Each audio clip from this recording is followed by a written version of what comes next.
Now let us discuss some important values for the alternate quantities. So we are continuing. The next is peak to peak value. What is peak to peak value is? See, we have already seen peak value is amplitude.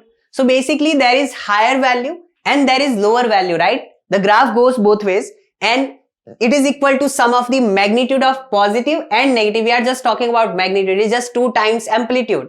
So peak to peak value is if in plus it is going up by V naught, it is going down by V naught. For peak value, peak to peak value of the voltage, we can simply say just add the peak value of the voltage 2 times. So it is twice the peak value. And peak value is what?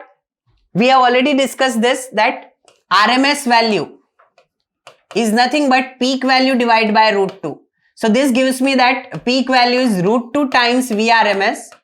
So here I am just putting the V naught as root 2 times Vrms and eventually we are getting this. So this is 2.828 times Vrms. This we need not to be remembered. It is just that we remember that if they are giving us peak to peak value, then the half of that is going to give us the peak value.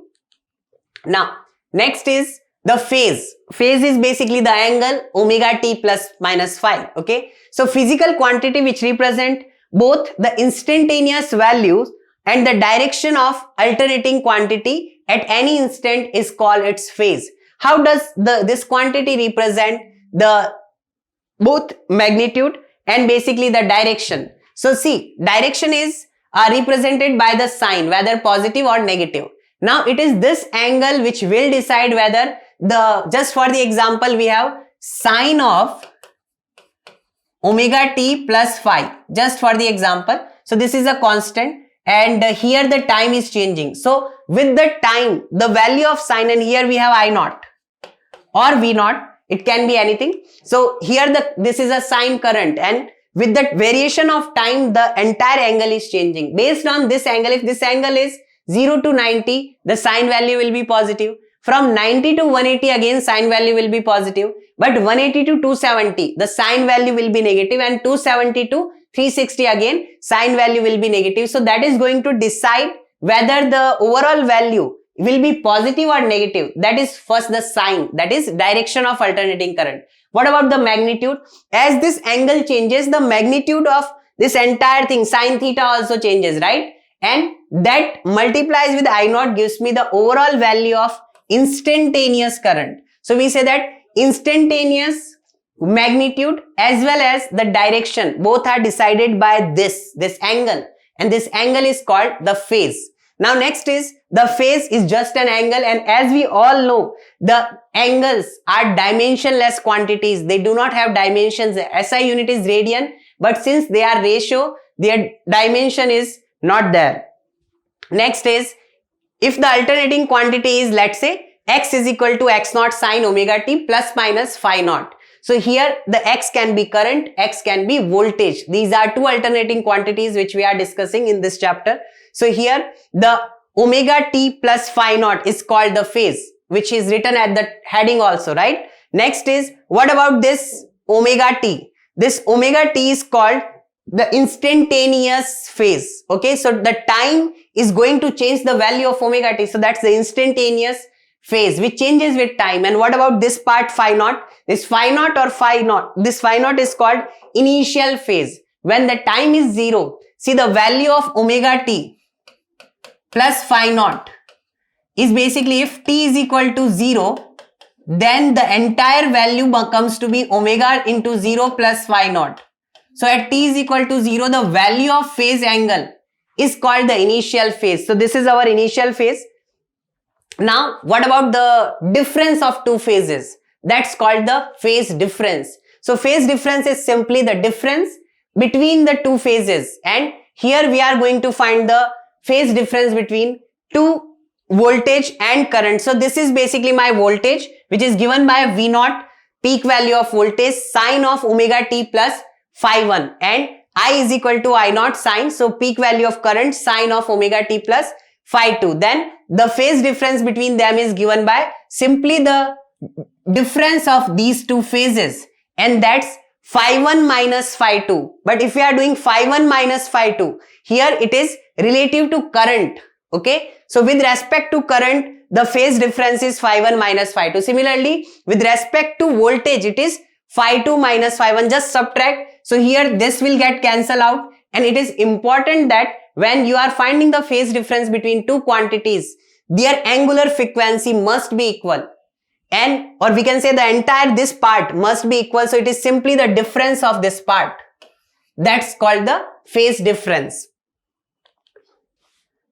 Now let us discuss the graphical representation of the phases. So what do they represent on the graph? So here we have two graphs. One is the voltage graph and another is the current graph. As you can see here, the amplitude can be different. It just not amplitude at which we are looking about. We are looking at the phases. So for that, just get the starting position. So this is a sine curve for the voltage and starting position is this. Similarly for current, this is the starting position, and this gap states that there is a time difference between them. How to find that time difference we'll discuss, but there is a phase difference. So here we say that since voltage was starting first, always look at the starting position. Since voltage was starting first, we'll say voltage is leading the current with an angle phi. Okay, same thing can be said other way around also, that see, if voltage is ahead, same thing is current is behind. So we say current is lagging the voltage by an angle phi. Okay, so if these graphs are other way around, for example this, again I said look at the starting position. So this is what? This is current which is starting first, and the EMF or voltage is starting after. So you just have to check the starting point. Whatever has starting point first, that is called as the leading. So here who is leading? The current is said to be leading. So we'll saying that the voltage is lagging, voltage is behind, EMF is behind the current, or current is leading the voltage. So both are the same thing. So you need to understand who is leading, who is lagging. In this case, the voltage is leading. In the next case, the current is leading, right? Now you might also say, sir, these are also starting point. So there are like all of these are starting point. And now what if I take this as the starting point of the current and I take this as the starting point for the voltage? Now here, as per me, like you will be saying, sir, current is leading here because current is starting first, voltage is starting from here. So see, always remember, you take the nearby position of the other. If you are choosing this current, then voltage is starting from here, and here this is nearby. So always choose a nearby position of the other with respect to the first one. So here also, if I am choosing this as the starting position of the voltage, then this must be the starting position of the current. So then we can decide whatever is starting first, that is the one which is leading. So here I is leading, here V is leading. Now the time difference. So how much is the time difference between their starting position? So if we know the angle, the phase difference between them, then the time difference, the phase difference between alternating current and voltage is phi, then we can get the difference of time, and that time difference is given by omega delta t, or we can say, see, the phase difference in waves we had discussed that omega delta t, this is our phase difference. So if we have to get delta t, this is nothing but phi into 1 by omega. And what is 1 by omega? Is we know that time period is 2 pi by omega. So 1 by omega is nothing but t by 2 pi. So we can say t by 2 pi times the phase difference. So this is how we can get this gap which is actually there in the graph. If we know the delta t from the graph also, sometime they might ask us the other way around, that we know here the time difference, tell us the phase difference. So if you know the time difference, then just multiply that with omega. So omega delta t is the phase difference. Or if the phase difference is known, then the time difference is time period upon 2 pi into, that is 1 by omega times the phase difference. Now the next is the phasor diagrams. So phasor diagrams, this diagram is slightly complicated. Here what is happening, let me try to explain. So in this phasor diagram, what is a phasor? Phasor is a vector that is used to represent the sine function. And here what is happening? this is my vector rotation. So vector has 2-3 things. First is how much is the amplitude of, like what is this radius or what is the amplitude. So radius is taken same as the amplitude. Okay. So if this is a function, then in this phasor, the amplitude or the radius which is being rotated is taken same as its amplitude. So that's our first point, that it rotates about the origin with angular speed omega. So here if this is the sine function, then omega is the angular function. So this radius is rotating with an angular speed of omega. Okay, that's the first thing. Second is the vertical component of phasor. So just for the example, at this position, we say vertical component, it will have two components. One is this and another will be this component. So this vertical component represent the quantity that is sign varying. Okay, so vertical component represent the A.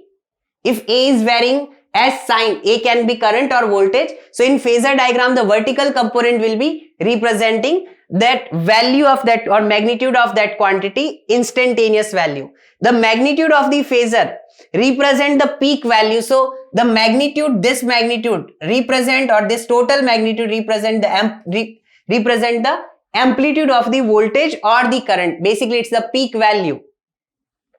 Next is the phasor. Why do we use phasor? So phasor diagrams are used to determine the basically how do we add, if we are adding two or more sine functions then or cosine functions, then phasor diagrams are useful.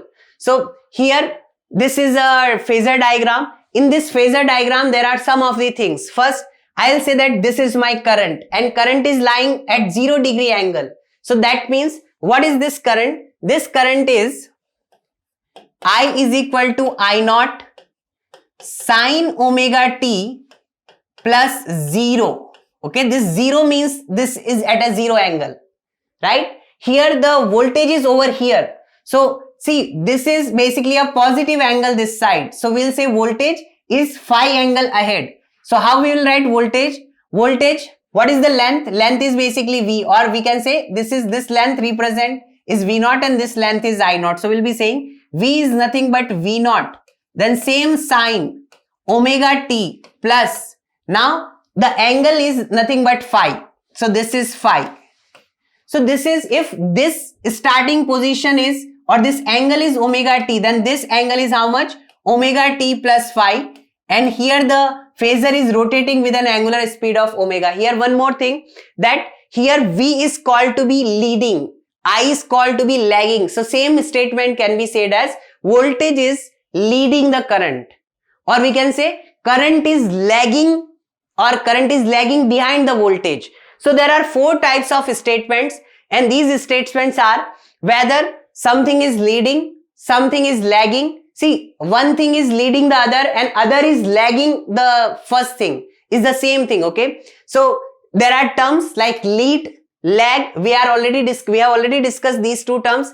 In phase. In phase is utilized for if none of them is leading and none of them is lagging. Means both of them are in the same phase. Then it is the phase difference is 0. Then the term in phase is generally utilized.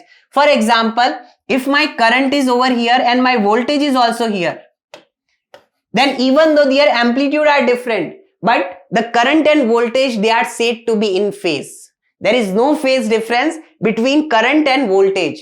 And one more thing is that is out of phase. So out of phase is utilized for basically 180 degree phase difference. So if this is my current and this is my voltage, then I will be saying that current and voltage here are out of phase. Okay, so what is actual meaning of in phase and out of phase? Basically, if one value is increasing, then the other thing is also increasing. If one value is decreasing, then other is also decreasing. If one is going down, like one is becoming negative, the other is also becoming negative. So if the variation are happening like that, then this thing is called in phase. Now their amplitude might be different. Like this is current and this is voltage. So current might go less high and voltage might go less high or more high. So we'll say if that is happening, when both are 0, both are at their extreme, both are again 0, both are their other extreme, and then again both are 0. So this thing is called in phase. If vibration are happening exactly other way around, one is going positive way, other is going negative way. So this type of vibration is called out of phase. So in out of phase, the phase difference is basically 180 degree. Out of phase, the phase difference is 180 degree, while in phase, the phase difference is 0. Next is vector analysis. So what is vector analysis? Basically, phasor algebra or phasor addition can be treated as vectors. Okay, so we'll be saying that the complex quantity normally employed in a AC circuit analysis can be added and subtracted like coplanar vectors. For example, if you have two voltages, okay, and you know the phase difference, then make the phasor diagram and add them like vectors. Okay, so once we make the phase diagram, then we can make the component and add the component and all, right? So just for the example, if we have like this vector and this vector, the addition is going to be this vector. Now these vectors are basically two voltages. Since voltage is not a vector, we do not call this diagram as vector addition. So this is called a phasor addition. So phasor addition is very similar to vector addition, but just has a different name because these diagrams are phasor diagrams, not the vector diagrams. Now such coplanar vectors which represent sign time varying quantities are known as phasors. They are not vectors, they are phasors. And here this is a quantity A and this is another quantity B. So A and B is lying on y-axis or having a, basically we can also say that B is leading the quantity A by a phase of 90 degree. Then we can simply say that the addition is going to be this. Here the J is used as a complex number. It's like A plus B iota. Instead of iota, we are using J. So this is this way and this way. When we add, we get this A, capital A quantity. And thus magnitude of capital A will be what? The under root A square plus B square. So that's the magnitude of A. Okay, A is a phasor which has the same dimension as A and B. And what about the angle which A makes, or the how much is the phase difference between A and this quantity? So this quantity, we say A will be leading the A. The capital A will be leading the small a by theta, and theta is given by what? Theta is nothing but tan inverse of B by A. So in this triangle I am using tan theta. So B by A is the tan theta and theta is B by A. So we'll say capital A is leading the A, small a, by an angle theta, and theta is given by tan inverse of B by A.